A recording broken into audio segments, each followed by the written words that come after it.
All right, welcome to Making a Musician. I am Adam Schreiner. This is Matthew Hart, and this is our 12th little installment episode part in this journey here. And so we're taking a minute here today to talk about an injury. I have an injury that I'll get into here shortly, and how you can practice when you're not really able to practice. So we'll get into that. Just real quick, if you're new here, Matthew Hart is my teacher. He's really well-known, renowned teacher in the fiddle world, guitar world, old-time Texas music, and you can look up all his credibility and accolades. They're out there. I am just somebody who loves music. I have been working with him in a number of different capacities over the last couple years, one being helping him make a teaching website. And so what happened is, after we made a beginner's module, I was looking at it and I was like, wow, I feel like I could probably do this. And then we had the idea to start making a musician. And so real quick, if you are interested in the website that I'm talking about, it's mostly fiddle tunes right now. We're pushing 100 now fiddle tunes. On there, you'll get the breakdown, backing tracks to play with him. You get chord charts for guitar stuff, accompaniment lesson. It's all inclusive in there. Go check it out. Really cool website for learning. Right now, mostly fiddle tunes and violin stuff with the beginners module, and all the way up to very advanced tunes. And so check that out. Coming 2026, we are gonna plan on working on getting that guitar area boosted up. So that is MatthewHartsMusic.com. And so one thing that has happened to me is I've caught this bug of just loving to play. I love playing the violin specifically, and I really enjoy the process of practicing. I use the hell out of the website. It's funny, I built this website for him, not knowing while I was building it that it was actually going to be a website that I use. But I'm really happy with how, as a user of it, how effective it is. Especially there's something on there it's like a loop and slow down deal, where I can literally take any part of a tune that I'm learning, and I can set an A point and a B point and just loop that over and over again. And I can sit there and really get that part down and then shift over. And I think it's been really helpful in learning when he's not around, because that's one thing that we had decided. Up to a point, we were just going to go strictly learning online, and we might have discussions about it. That's what episode 1 through 11 was, but it was really we wanted to. When we came up with the idea, it was a great way for us to. Oh wow, this is going to be a great way for us to see if this thing works. There's a lot of different beginning methodologies out there, right? And some of the things about my methodology are a little unorthodox, and so this was a way to see it. So we did leave it kind of as hands off as possible. Exactly. I mean, especially the very beginning stuff, like you holding the instrument and the stuff where I would feel like people would have the most difficulty. First, I left you alone. Yeah. And you came. You're especially the way you're holding the instrument and the bow and those things. It was really nice to see that it worked, the result, right? Yeah. of how well you were able to do some of that stuff. Yeah. So what I've been doing is I've been playing mostly on the violin, some keyboard study that he has taken me through, and just had started. He showed me a linear scale on the guitar. And then I injured my finger. So what Matthew and I, we had talked, I told him about kind of what I was going through. And, his recommendation right away was, you got to let it rest. You got to let it rest. And I'm not really sure. I think it was overuse of, and Matthew knows, it's overuse of this first or second knuckle, I guess it would be, here. And I can even see in the right light, it's a little inflamed, which kind of both are, to be honest. But this one especially, and it's calmed down a lot. I'm about 10 days in, I think, 7 to 10. I think it's at 9 days exactly that I haven't played the violin.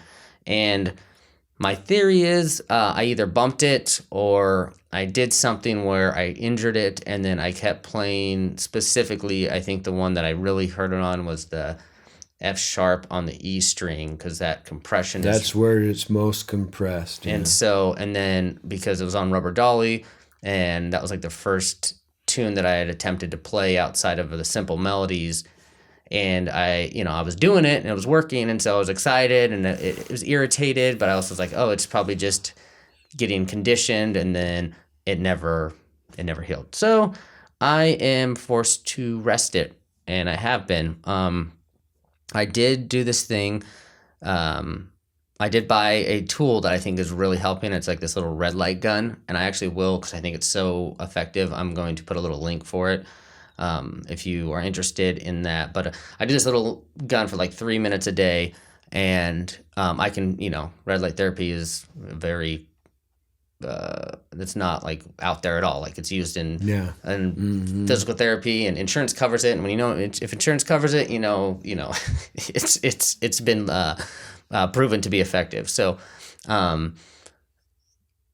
if you run into that issue or soreness, this is a little gun thing that I use, and I highly recommend it. I had an injury several years ago where they wanted to replace the whole basal joint, but my doctor had me using red light therapy on that in his office when I go in for appointments too. So it's been around for a while now. Yeah. And so, the plan is to go 3 weeks and see. So I'm at like 9 days right now. The plan is to go 3 weeks before I even touch the violin, which has been really tough.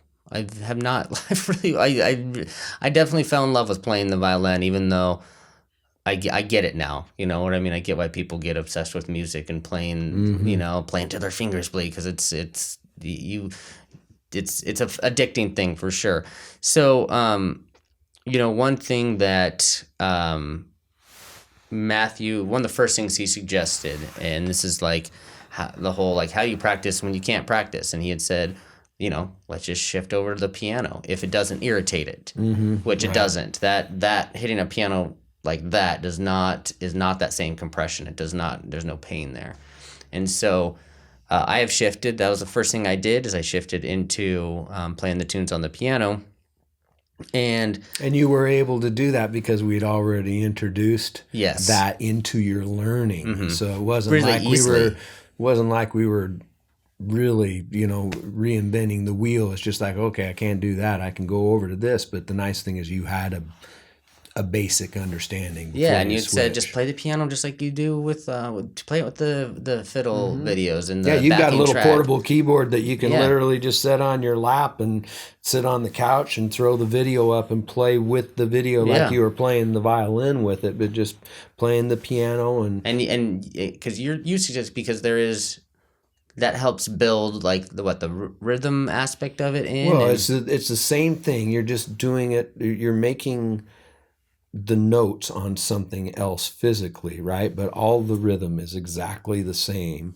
And with you're learning pitches because those the pitches are fixed on the piano, right? And so you're getting that reinforcement all the time.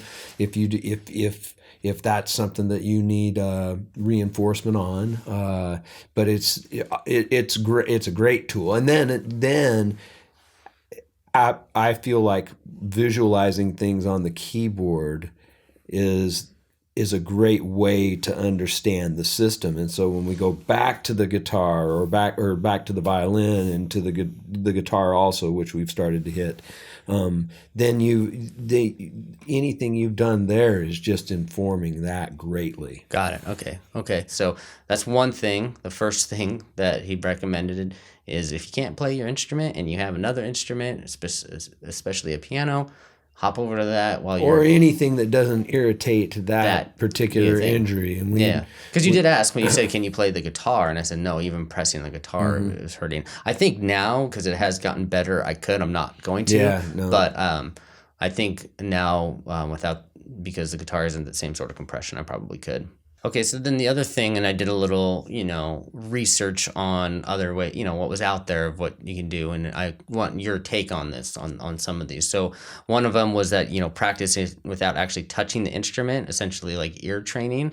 So this would be, I mean, you've said this a lot, especially in the on the website where you'll say like listen to Terry Morris or listen to where it's like actively listening. Anything, even hot cross buns on the beginner module before you learn it, you listen to it a lot before you start playing it. And even if you're a beginner and you don't know what you're listening to or listening for, the listening is actually the first part of the learning. And if you once you learn how to listen, and especially someone who has my background in music, then I can, like I say a lot of times for studio jobs, probably 95% of what I do, because I don't want to go in with a bunch of practiced preconceived ideas of what I'm going to do. For instance, like Jeff's project.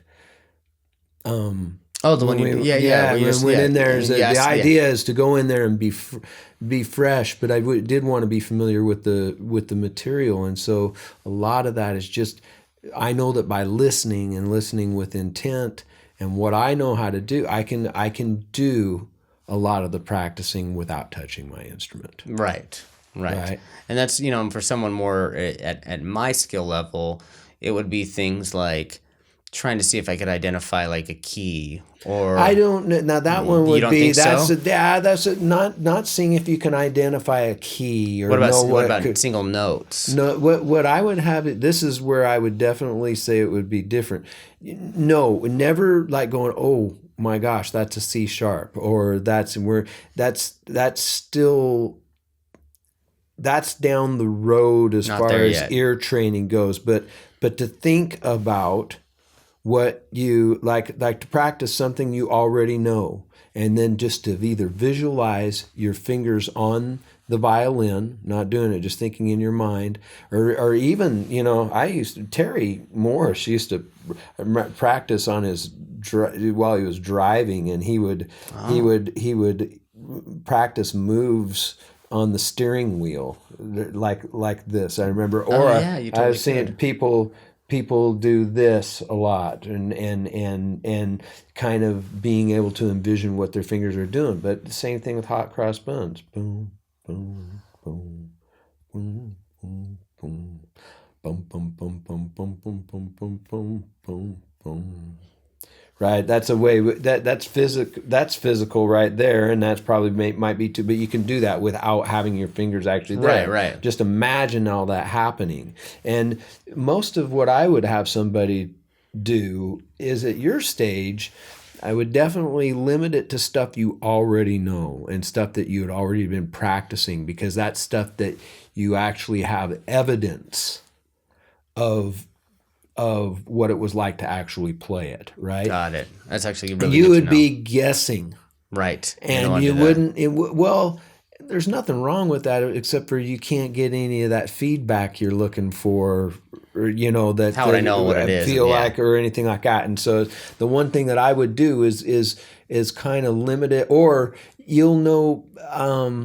Let's say that you were working on a tune when all this happened, and there were there were spots where like, okay, this part of it was easy, but like this one section in the middle, that was a little bit, I always had problem with the execution. You usually can sit there and think of it in your mind. Okay, that was C sharp, then A, then dun, dun, dun. Then you can practice the repetition of that in your mind and build,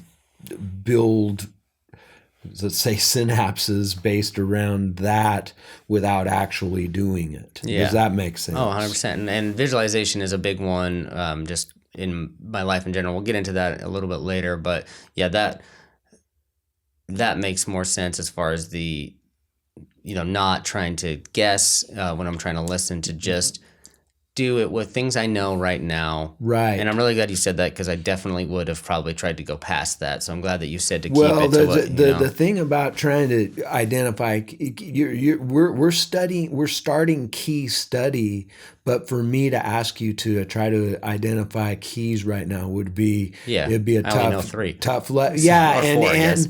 and even to discern between those right now, just understanding the system is I wouldn't want you guessing and not having not being able to resolve that. Yeah. If that makes any sense. Totally. So with the visualizing thing, so I big into the visualization stuff, and there's been a lot of studies. I mean, visualization, athletes do it, tons of musicians do it. It is very effective to get into that visualization space. And I think about the golfers, they visualize the shot before you know. Yeah. So there was an interesting study that I always found really fascinating. I have it right here, so let me just, so I don't screw it up and look at my notes here. So I will put a link to it. It was from Yu and Cole, and it was a mental rehearsal study. And what it did is it took 3 groups playing the piano. One group that physically practiced, another group only mentally practiced, and then the control group no practice at all. The results, as you would assume, no practice. There was no meaningful change in the group. The neural adaptations in the physical and mental practice groups were actually pretty much the same, which is pretty crazy if you think about the fact that you didn't even, I think they called it the study like, why even lift a finger? Because it's like they did the same neural connections were still made whether you physically moved or not. And there were changes linked to motor planning and coordination. So, and they did say in the study that mental practice does not replace physical practice, but it does count as legitimate training, because the people that, in addition to this, when the kind of, I guess this was a more subjective observation, but that the people who actually just mentally rehearsed when they did sit down to physically play could play the tune, I guess, better or in more fluidity, I guess is kind of what the subjective results were on that. And so, visualization, internal hearing, I think, kind of along that active listening of like, a lot of people, when they think visualization, they think of just seeing. And I think that is actually both things happen for me at the same time. The see and the hear. Yeah. Yeah. And so, true, big meditator that I am, visualization used often in meditation. And one thing that I was told along is you want to try to incorporate all your senses the best you can, where it's like they used the beach example, where if you're walking on the beach, you want to feel the sand beneath your feet. You want to, feel the warmth of the sun. You want to smell the ocean. You want to see the people playing, and I guess taste the salt in the air and hear the waves. So you're getting all 5 senses, and to effectively visualize it, they say that's how you do it. So that's one thing that if you are, or that I'm going to do is, as I'm visualizing, make sure I'm incorporating all 5 senses. And then also kind of what I had an idea that maybe a little experiment is choosing a song, and maybe you help me pick a song that might be better for this little experiment, where I'm just going to visually try to learn the song, like just like I normally would. And I'll even take the visualizing like the same way I would have. I'll take a part and I'll use the looping, and I'll do the, and I'll just in my mind just try to run it, and we'll see maybe we'll pick it up. I'll do it on camera for the first time ever I actually play that song. We'll see how I do. Have never touched it before. Yeah, that might be kind of a cool little experiment, because we have if you did 2 more enough weeks, of it, if you did enough of it on it, I mean, and I can't remember of all the new beginner tunes that we put up. I mean, if you've so I guess the 2 that I was thinking, it would be either Liza Jane would be a great one, or it would be the French folk song. Both of them. Either one would be okay. Because then the other thing I was going to do is I was going to actually just learn one exclusively on the piano, and then see how that transfers over as well, maybe in that same session. So I'd actually do both. Pick one. No, I'm saying I'd pick one, and I'll do that only visualize, and I'll pick the other one and do only piano. Which one do you think? I think what I would do is I'd visualize both of them, and then go to the piano, and learn it, and then when it's time, when you're able to do it on the violin, then they can do it. I think that the piano would help so much after you visualize it, to solidify all. You might as well use, if you're able to do that, right? Yeah, no, I can. It would more be like a little self experiment to see what it would be like. Well, if you want to do that, that's fine. But either one you said is fine. Either tune would be fine either way, right? Right.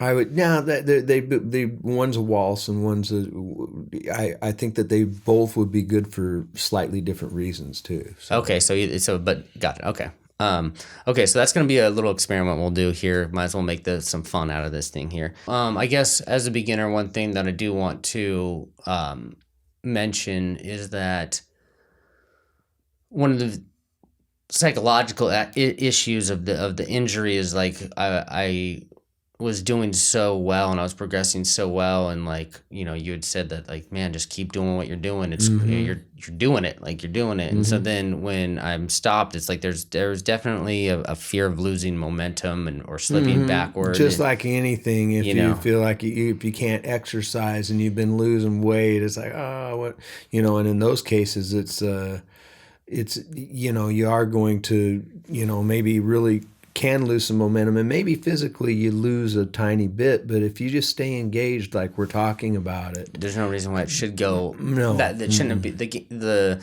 I guess the if you were to go on and not think about it at all and not just wait 3 weeks, then you would lose. Then you'd have to come back and acclimate yourself. But if you stay engaged and think about stuff and do what you're talking about, it should be fine. It should be fine. Okay, okay. And then the other thing, and I'm curious on your take of this as well.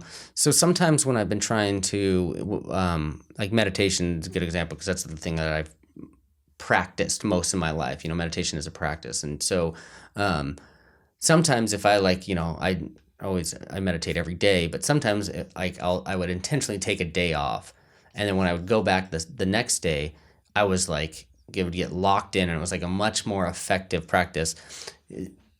Has that ever applied to you, to where like you were working something and then you took like a day, or you took a little time off, and then you came back and you actually boom had it gained? Yes. Yeah. Okay. So that does apply.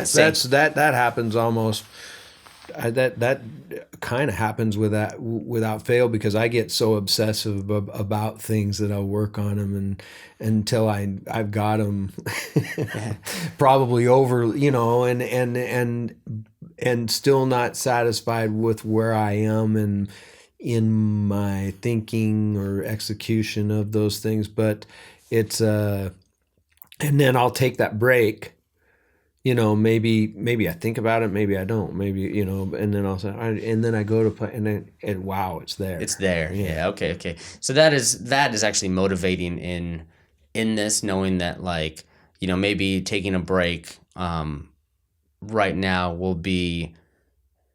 might actually be helpful on some level, because I became kind of obsessed with it. You know what I mean? Like everything I was doing was getting stuff done so that I could play, you know? Right. And I got to reiterate how much, I mean, that is a reason that you got out of the gate as fast as you did. I've had a lot of other beginners that don't have near that kind of diligence. And it's a lot longer process to start. Yeah. You know, I shouldn't, it's just, the thing that maybe caused the injury, yes, that's the thing that got you going. I would never discourage anybody from, if you want to play. That's if you're playing and nobody's making you play, or says that's, you should be playing. Yeah. You know? Well, now, you know, the thing is that I'm not really playing, you know, I'm not playing to like perform. I'm just playing because I like to play. And so the process of the practicing I enjoy it, you know. Right. I enjoy practicing. And so that's why I wanted to do a video like this, because it's like, I enjoy practicing. I'm sure other people enjoy practicing. So how do you practice when you can't practice, you know? And so that's why this has been maybe a little blessing in disguise to show other ways that you can still work on your musicianship even if you can't play your specific instrument. And so, you know, it's I don't have to, I thought I was going to have to, before you gave me the recommendations, I thought I was going to have to practice less, which is not the case. I just have to practice differently, which is on the piano, still doing the exact same thing, literally the exact same thing, but just on the piano. And so, that was really nice. I think that's the biggest thing. And maybe if you don't play another instrument, this could be a time to maybe grab a little cheap keyboard and start doing that. And finding one thing we want to talk about the keyboard though too is you mentioned because of some of the injuries you're not using proper fingering, and which is fine.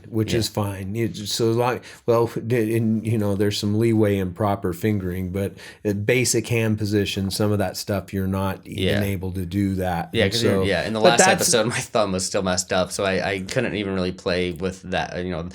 The thumb actually for a piano was more painful than the finger because it's right on that edge, but that's healed up because, so that's good. Given this time and, being patient, I have to be patient as much as I want to pick up the violin and check and see if I can. I know I don't want to ruin any progress that I've had. So, this does change our trajectory a little bit on what we're going to do next, right? Because we still have a couple weeks before I will be able to play the violin. So we'll see what we get into next. Might be some, I guess, keyboard. Yeah, definitely. I've talked about how fun it's. We haven't started any chord study at all, and so I think, once we get through, we'll just shift over to the keyboard a lot more, but and maybe get into some of those things a little bit quicker than I was going to, but that'll still keep you engaged and so that'll be fun. Okay, for sure. Cool. All right, so that's that will keep you updated on the finger healing. It is, as far as what I have researched, it is healing exactly as it should for a tendon that has been strained, and it's not like tendonitis or anything like that. It's just and if any of our listeners have had any sort of soreness, good call. Please say something in the comments, because I've run into so many different injuries as I've been, we've talked about the fact that I've been teaching for about 45 years. I've run into a lot of things. I've never run into specifically what you're having right now, and so it's like, but there might be other people that have run into tightness and soreness with that specific thing and might have some better answers or some experience in dealing with the situation that could help you. Yeah, that's a great point. Because you said you'd seen it with this one a little more. I've seen it when you first mentioned it. I thought it was the joint right below like your third knuckle. So I've even experienced a little bit of tenderness with that too, and I don't know if that was just. I don't know if that's been general inflammation or whatever, but as far as so I just think that if somebody else has any information for us on that, it would be helpful. Good call. There's a lot of people out there, and I hope I'm not the only one. That makes me wonder, have you ever come across somebody that, because of some sort of physical, besides an obvious one, but some sort of physical thing that they couldn't play, like where they started playing and they're like, I can't play because, the violin specifically, because it torques your body and some, there's this, for instance, if I don't have to, I'm not going to grab my violin a lot of times because physically it's demanding, especially at my age and with the arthritis issues that I have. Like I have a constant soreness in this elbow, and I know it's from doing so many hours like that. Yeah. It just is. It's a strange. So yes, I've found people, especially with the violin, that they find things uncomfortable about it, but never to where that they were unable to play. They can manage now, it, right? There might be something with your physiology, but you've never come across that. But I really haven't come across that. With as much, I'm not going to be the first. Let's just put it that way. I'm not going to be the first one. So I think I just overdid it, and then we'll just get back to business as usual once this thing calms down. So That's going to do it for this one. No music today, but definitely I think an important concept or idea to talk about. So We're coming up on Happy New Year. Happy New Year to everybody. by the time this goes out, I will probably be right before New Year's. So Happy New Year to everybody.